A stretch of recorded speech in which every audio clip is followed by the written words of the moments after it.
Hello दोस्तों, welcome to ज्ञान योग एकेडमी।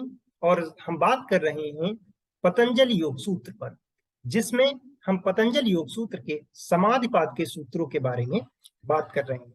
पिछले कुछ सूत्रों में महर्षि पतंजलि ने मन को एकाग्र करने के लिए अलग अलग तरीके बताए, अलग अलग विधियां बताई। उन्हीं तरीकों में एक और तरीके के बारे में बात की गई है 39वें योग सूत्र में। और यह योग सूत्र बहुत ही स्पेशल है, क्योंकि जब महर्षि पतंजलि ने योग सूत्र लिखा तो उन्होंने किसी व्यक्ति विशेष के लिए, किसी जात या किसी धर्म के लिए नहीं लिखा। उन्होंने सबके लिए लिखा इसको। और इसी टेक्निक के बारे में, इसी थॉट को लेकर उन्होंने बात किया है 39वें योग सूत्र में। और 39वां योग सूत्र है यथाभिमत ध्यानाद्वा। अब यहाँ पर आए हुए शब्दों के बारे में देखते हैं। पहला शब्द है यथा, दूसरा शब्द है अभिमत, तीसरा शब्द है ध्यानाद्वा। में फिर से दो शब्द आए हैं, जिसमें अगर हम इनका विच्छेद करें तो पहला शब्द होगा ध्यानात् और आखिरी शब्द होगा वा। वा का अर्थ होता है अथवा, जिसका अर्थ हुआ कि या तो हम पिछली वाली तरीके अपनाएं, पिछली टेक्निक्स अपनाएं, अथवा हम ये तरीका फॉलो कर सकते हैं। शब्दों का अर्थ समझेंगे तो पहला शब्द जो यहाँ पर उपयोग हुआ है यथा, यथा का अर्थ होता है जैसा।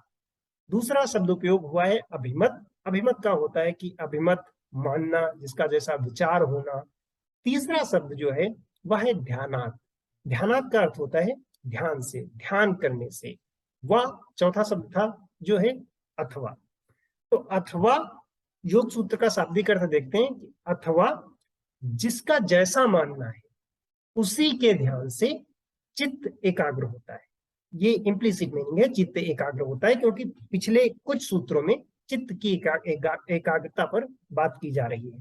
तो यथाभिमत ध्यानात्वा, जैसा भी जिसका मानना है उसी के ध्यान से, उसी का ध्यान करने से चित्त एकाग्र होता है। अब ये एक ऐसा योग सूत्र है जहां पर महर्षि पतंजलि ने जाति, धर्म, इस तरह की जो इकाइयां हैं इनसे ऊपर आकर बात की है।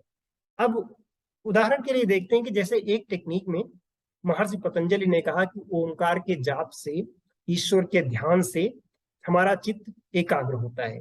फिर आगे आने वाले सूत्रों में उन्होंने कुछ अलग अलग तरीके बताए कि जैसे सांसों पर ध्यान करेंगे तब भी हमारा चित्त एकाग्र होगा।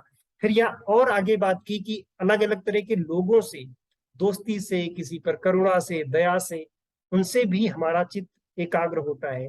और फिर उन्होंने कुछ और तरीके बताए जिससे हमारा मन एकाग्र होता है। और फाइनली इस सूत्र में कहते हैं कि जिसका जैसा मानना हो उसी के ध्यान से हमारा मन एकाग्र होता है। तो यहाँ पर उन्होंने लिमिटेशन नहीं रखी कि आपको ओंकार का ही ध्यान करना है। एक एग्जाम्पल लेते हैं कि जैसे एक इंसान है और उसे लगता है कि भगवान शिव में उसकी विशेष आस्था है, तो अब उसके लिए शिव के लिए मंत्र जाप ही उसका एक तरीका होगा उसके मन को एकाग्र करने के लिए। एक दूसरा इंसान है जिसे लगता है कि उसको भगवान राम में ध्यान करने से उसका चित्त एकाग्र होता है, या किसी का कृष्ण में ध्यान लगाने से उसका चित्त एकाग्र होता है।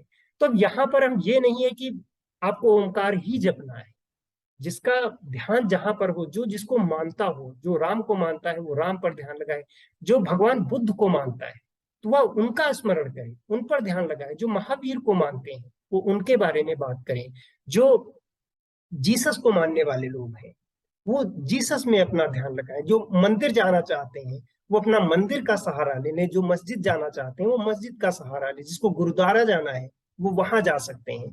तो इसीलिए ये कहते हैं कि जिसका जैसा मानना हो, जो जिसको मानता हो कि ये हमारे लिए पूज्य है, ये हमारे लिए ईश्वर है, उसी का ध्यान करें। ऐसी जबरदस्ती नहीं है कि किसी को राम मंदिर जाना है, या फिर किसी को मस्जिद ही जाना है, या फिर किसी को गिरजाघर जाना है, या किसी को गुरुद्वारा जाना है। क्योंकि अगर एक इंसान की आस्था एक जगह है और उस पर जबरदस्ती की जाएगी कि उसे दूसरी जगह ले जाया जाए, तो ये तो होना मुश्किल है कि शायद उसका मन एकाग्र हो या मन प्रसन्न हो। इतना जरूर होगा कि अंदर से उसे खराब लगेगा, और जब ऐसा लगेगा तो मन की एकाग्रता तो वहीं पर खत्म हो जाती है।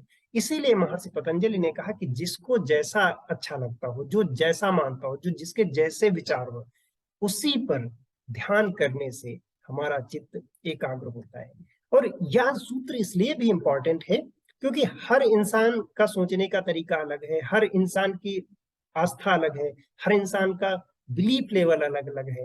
अब कोई तस्वीर में भगवान मानता है, तो कोई मूर्ति को भगवान मानता है, तो कोई ऐसा भी है जिसे लगता है कि संगीत का सहारा लेने से उसका ध्यान लग रहा है, कोई ऐसा है जिसको लगता है कि बाहर जंगल में जाकर बैठने से उसका ध्यान लगता है, तो किसी को लगता है कि पहाड़ पर जाने से उसका ध्यान लगता है, किसी को ऐसा लगता है कि केवल मंदिर के अंदर जब वो जाएगा तभी उसको उसके मन को शांति मिलेगी, और किसी को ऐसा भी लगता है कि वह घर पर बैठकर अगर वो ध्यान करे तो उसका ध्यान उस समय सबसे ज्यादा लगता है। किसी को ऐसा लगता है कि भगवान बाहर की दुनिया में कहीं पर है, तो कोई ऐसा भी है जिसको लगता है कि सब कुछ हमारे अंदर है और वह अपने आप का ही ध्यान करके ईश्वर का ध्यान करता है। तो महर्षि पतंजलि ने कोई लिमिटेशन नहीं दी यहाँ पर। उन्होंने कहा कि जो पिछली मैंने टेक्निक्स बताई हैं इनमें से जो जिसको अच्छा लगे वो कर सकता है, या फिर जो जिसको प्रिय हो, जिसके जैसे विचार हो, जो जिसको मानता हो, उन्हीं का ध्यान करने से हमारा चित्त एकाग्र होता है। तो इन सारे सूत्रों में जो हमने पिछले 6-7 सूत्रों की बात की है उसमें अलग अलग तरीके बताए गए हैं, अलग अलग टेक्निक्स बताई गई हैं, अलग अलग विचारों के बारे में बात की गई है। इंपॉर्टेंट ये नहीं है कि आप कौन सा तरीका अपनाते हैं, सबसे इंपॉर्टेंट ये है कि आप जो भी तरीका अपनाएं उसको प्रैक्टिस में लाना स्टार्ट कर दीजिए। क्योंकि तरीके कोई भी हो, शायद सबसे सेम रिजल्ट हमें मिल जाए, बट जब तक हम अप्लाई नहीं करेंगे तब तक हमें कोई रिजल्ट नहीं मिलने वाला। बहुत सारी जानकारी लेकर कोई फायदा नहीं होता है, कम जानकारी लेकर वहीं पर एक्शन लेकर आगे बढ़ने से हमें रिजल्ट मिलने लगता है।